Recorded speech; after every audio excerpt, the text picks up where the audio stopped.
Hey guys, Junger here. I got a question the other day from a client that I thought was really interesting and probably something that could be on your mind or something you've at least experienced and may want to know more information about. And that's these cookie consent notification bars, these modal pop-ups. A lot of times when you go to a website, you'll see a little thing that says, hey, we use cookies to track you. You either can accept to have these cookies or you can decline to have these cookies. Now the question really is this something you need on your website? Now look, before I go any further, I have to say I'm not your lawyer, okay? I'm not a lawyer. I'm married into a family of lawyers, so I get to talk legalese all day, but without the responsibility of actually saying lawyerly things. So you should talk to your lawyer to get really kind of the advice that they would say, okay?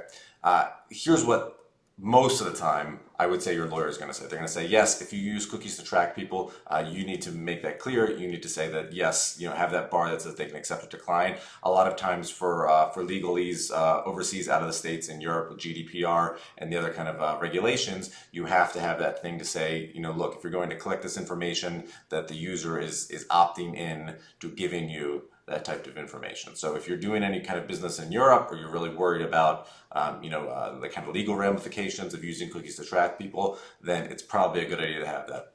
What your web developer is going to say to you is that, no, it's a terrible idea to have that. And the reason that it's a terrible idea to have that is you are adding one more layer of difficulty to the user achieving whatever their goal is on their website. And we've talked before about kind of the number of pop-ups, that come up, accept cookies, can you say, show your location, whatever kind of marketing promotion you have. Every time you put a barrier in front of a user to do what they are trying to do on their website, it's less likely that they are going to be able to take action and do what they came to do. So your web developer is going to tell you, unless you absolutely have to have this cookie consent button, don't do it, because it just makes it more annoying and more difficult for the user. So look, you ought, at the end of the day, obviously you have to make the decision. You have to balance the pros and cons of it. You have to talk to your partners, your lawyers, your developers, all the folks who are kind of key stakeholders in this, and then you've got to make a decision on what to do. That's what you're going to hear.